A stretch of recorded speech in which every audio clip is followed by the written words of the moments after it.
Okay, ಯಾಕೆ ಹಾಗಾದ್ರೆ ಮುಖ್ಯಮಂತ್ರಿ ಗಾದಿಯ ವಿಚಾರ ಸಂಬಂಧಪಟ್ಟಂಗೆ ಪದೇ ಪದೇ ಚರ್ಚೆಗಳು ಬರ್ತವೆ?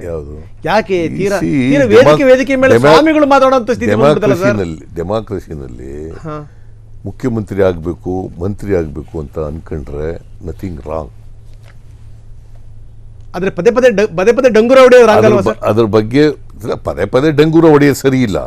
ಬಟ್ ಹಾಗಂತ ಅನ್ಕೊಂಡ್ರೆ ನಾನು ಮುಖ್ಯಮಂತ್ರಿ ಆಗಬೇಕು, ನಾನು ಡೆಪ್ಟಿ ಚೀಫ್ ಮಿನಿಸ್ಟರ್ ಆಗಬೇಕು, ನಾನು ಮಂತ್ರಿ ಆಗಬೇಕು ಅಂತ ಅನ್ಕೊಂಡ್ರೆ ನಥಿಂಗ್ ರಾಂಗ್. MLA ಆಗಬೇಕು ಅಂತ ಅನ್ಕೊಂಡ್ರೆ ನಥಿಂಗ್ ರಾಂಗ್. ಪ್ರಜಾಪ್ರಭುತ್ವದಲ್ಲಿ ಎಲ್ರಿಗೂ ಆಗಕ್ಕೆ ಅವಕಾಶ ಇದೆ. ಈಗ ನೀವು ಆಗಲೇ ಒಂದು ಮಾತನ್ನು ಹೇಳಿದ್ರಿ, ಈಗ ಗುಬ್ಬಿ ಶಾಸಕನ ವಿಚಾರಕ್ಕೆ ಸಂಬಂಧಪಟ್ಟಂಗೆ ಅದು ಅವರ ವೈಯಕ್ತಿಕ ಪಕ್ಷದ್ದಲ್ಲ ಅಂತ. ನಾಯಕರುಗಳು ಈ ಮುಖ್ಯಮಂತ್ರಿ ವಿಚಾರಕ್ಕೆ ಸಂಬಂಧಪಟ್ಟಂಗೆ ಮಾತಾಡಿದ್ರೆ, DCM ವಿಚಾರಕ್ಕೆ ಸಂಬಂಧಪಟ್ಟಂಗೆ ಮಾತಾಡಿದ್ರೆ ಅದು ಅವ್ರ ವೈಯಕ್ತಿಕ ಅಂತ ಹೇಳಕ್ಕಾಗಲ್ಲ ಸರ್. ಇದು ಎಲ್ಲೋ ಒಂದ್ ಕಡೆಗೆ ಏನಂದ್ರೆ ಇದು ನಮ್ಮ ಬೇಡಿಕೆ ಅನ್ನೋ ರೀತಿಯಲ್ಲಿ ಹೇಳ್ದಂಗಾಗುತ್ತೆ. ಹೈಕಮಾಂಡ್ ಅಪ್ರೂವ್ ಮಾಡಿದಾರ ಅದನ್ನ, ಅವ್ರ ಸ್ಟೇಟ್ಮೆಂಟ್ಗಳನ್ನ ಅಥವಾ ಇನ್ಯಾರೋ ಸ್ಟೇಟ್ಮೆಂಟ್ಗಳನ್ನ ಅವರು ವೈಯಕ್ತಿಕ ಅಭಿಪ್ರಾಯ ವ್ಯಕ್ತ ಮಾಡಿದ್ದಾರೆ ಅಷ್ಟೇ. ಅಲ್ಲ, ಇದು ಸ್ಟೇಟ್ಮೆಂಟ್ ಹೈಕಮಾಂಡ್ ಅಪ್ರೂವ್ ಮಾಡಿದ್ರೆ ಮಾತ್ರ ಅದು ಪಾರ್ಟಿ ಸ್ಟೇಟ್ಮೆಂಟ್ ಆಗುತ್ತೆ, ಪಾರ್ಟಿ ಸ್ಟ್ಯಾಂಡ್ ಆಗುತ್ತೆ. ಅದ್ ಬಿಟ್ಟು ಯಾರೋ ವೈಯಕ್ತಿಕವಾಗಿ ಹೇಳ್ಕೊಂಡ್ರೆ ಅದಕ್ಕೆ ನಾವು ಹೇಳಿದೀವಿ ಇದ್ರ ಅನಗತ್ಯಪ್ಪ, ಇವನ್ನೆಲ್ಲ ಹೇಳ್ಬೇಡಿ ಅಂತ ಹೇಳಿದೀವಿ. ಅಲ್ಲ, ಈಗ ಸ್ಟೇಟ್ಮೆಂಟ್ ಆಗಿ ಉಳಿದ್ಬಿಟ್ರೆ ಓಕೆ ಸರ್, ಅದೇನು ತೊಂದರೆ ಇಲ್ಲ. ಯಾವ ಸಂದೇಶ ರವಾನೆ ಆಗುತ್ತೆ? ಬಿಜೆಪಿಗೆ ಇವನು ಏನೇನು ಹೇಳೋದು ಅವೆಲ್ಲ ಸರಿನಾ? ಯಾವುದು ಸರ್? ಯತ್ನಾಳ್ ಹೇಳದ್ದು ಅಲ್ಲ, ವಿಶ್ವನಾಥ ಕೇಂದ್ರದಲ್ಲಿ ಅವ್ರಿಗೆ ಅಧಿಕಾರ ಕೊಟ್ಟಿದಾರಲ್ರಿ, ಅದಕ್ಕೆ ಕೊಟ್ರ ಕೇಂದ್ರದಲ್ಲಿ ಅಧಿಕಾರನ? ಅಲ್ಲ, ನೀವೆಲ್ಲ ಸ್ಟೇಟ್ಮೆಂಟ್ ಬಿಜೆಪಿ ಕಡೆ ಯಾಕೆ ತಿರುಗಿಸ್ತೀರಿ? ನೀವು ಕೇಳೋದು ಬಿಜೆಪಿ ಪರವಾಗಿ ಕೇಳ್ತಾ ಇದ್ದೀರಿ. ಸರ್, ಈಗ ತಾವು ತುಂಬಾ ಪ್ರಬುದ್ಧರಿದ್ದೀರಿ. ನಾನು ಈ ಇಲ್ಲ ಖಂಡಿಸ್ತೀನಿ ಸರ್. ಐ ಆಮ್ ಸಾರಿ, ನಿಮ್ಮಿಂದ ಇದನ್ನ ನಾನು ನಿರೀಕ್ಷೆ ಮಾಡಲ್ಲ. ಬಿಜೆಪಿ ಅವ್ರು ಹೇಳೋದು ಕೇಳ್ತಾ ಇದ್ದೀರಲ್ಲ. ಸಾರಿ, ಕೇಳ್ರಿ, ಇಲ್ಲಿ ಬಿಜೆಪಿ ಅವ್ರು ಹೇಳ್ತಾ ಇದ್ರೆ ಕೇಳ್ತಾ ಇದ್ದೀರಿ. ಅವ್ರು ಹೇಳಿದ್ರು ಹಿಂಗೆ, ಇವ್ರು ಹೇಳಿದ್ರು ಹಂಗೆ. ಅದಕ್ಕೆ ನಾನು ಹೇಳ್ತಾ ಇರೋದು, ಬಿಜೆಪಿ ಅವ್ರು ಹೇಳೋದ್ ಕೇಳ್ಬೇಡಿಯಪ್ಪ, ಸ್ವತಂತ್ರವಾಗಿ ಕೇಳಿ. ಇಲ್ಲೊಂದು ಕನ್ಸರ್ನ್ ಇದೆ, ಅಟ್ಲೀಸ್ಟ್ ಆ ರೀತಿ ಹೇಳ್ತಿರುವಂತವ್ರನ್ನ ಬಾಯಿ ಮುಚ್ಚಂತ ಪ್ರಯತ್ನ ಮಾಡಿ. ಈ ರೀತಿ ಹೇಳಿದ್ರೆ ಪಕ್ಷ ಕೆಟ್ಟ ಹೆಸರು ಬರುತ್ತೆ, ಸರ್ಕಾರ ಕೆಟ್ಟ ಹೆಸರು ಬರುತ್ತೆ. ಹೇಳಲೇಬೇಕು ಅಂತ ಹೇಳೋರಿಗೆ ನಾವೇನ್ ಮಾಡಕ್ಕಾಗತ್ತೆ?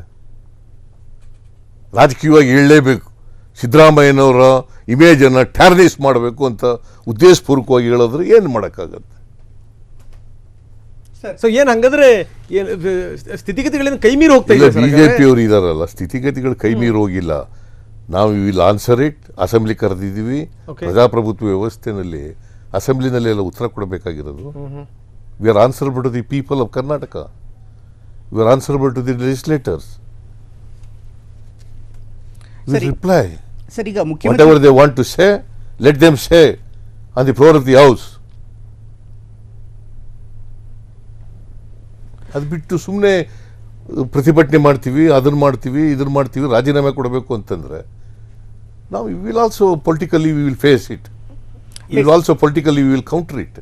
ಸರ್, ಈಗ ಮಾಡ್ಲೇಬೇಕಲ್ಲ ಸರ್. ಈ ಮುಖ್ಯಮಂತ್ರಿಗಳ ವಿಚಾರ ಬರ್ತಾ ಇದ್ದಂಗೆ ಈಗ ಉಪಮುಖ್ಯಮಂತ್ರಿಗಳನ್ನು ಸೃಷ್ಟಿ ಮಾಡಬೇಕು ಅಂತ ಕೂಡ ನೇರವಾಗಿ ಹೇಳಿಕೆಗಳು ಬಂತು. ರಾಜಣ್ಣ ಅವರು ತುಂಬಾ ವೋಕಲ್ ಆಗೇ ಮಾತಾಡಿದ್ರು, MB ಪಾಟೀಲ್ರು ಕೂಡ ಮಾತನಾಡಿದ್ರು. ನಿಮ್ಮ ತಲೆಯಲ್ಲಿ ಏನಾದರೂ ಉಪಮುಖ್ಯಮಂತ್ರಿಗಳನ್ನ ಇನ್ನಷ್ಟು ಹೆಚ್ಚಿನ ಸಮಾಜಕ್ಕೆ ಉಪಮುಖ್ಯಮಂತ್ರಿಗಳ ಹುದ್ದೆ ಕೊಡಬೇಕು ಅಂತ will go by the decision of the high command. But ಸಿದ್ದರಾಮಯ್ಯನವರ ನಿರ್ಧಾರ ಇಲ್ಲಿ ಇಂಡಿವಿಜುವಲ್ ಪ್ರಶ್ನೆ ಇಲ್ಲ. What ever high command takes A decision, will go by the decision of the high command. ಗೊತ್ತಾಯ್ತಾ? ಹೈಕಮಾಂಡ್ ಏನ್ ತೀರ್ಮಾನ ಮಾಡ್ತದೆ ಅದಕ್ಕೆ ನಾವು ಬದ್ಧ. ಸರ್, ಈ ಸರ್ಕಾರವನ್ನ ನೀವು ಮುಖ್ಯಸ್ಥರಾಗಿ ಮುನ್ನಡೆಸ್ತಾ ಇದ್ರಿ ಸರ್. ನಿಮಗೆ ಇನ್ನಷ್ಟು ಉಪಮುಖ್ಯಮಂತ್ರಿಗಳ ಬೆಂಬಲ ಬೇಕಿದೆ, ಆ ತರ ಒಂದು ಅವಶ್ಯಕತೆ ಇದೆ ಅಂತ ಅನಾಲಿಸಿಸ್ ಮಾಡಿ ಇನ್ನೊಂದು ರೂಪದಲ್ಲಿ ಪ್ರಶ್ನೆ ಕೇಳಿದ್ರು ಕೂಡ ಉತ್ತರ ಒಂದೇನೆ.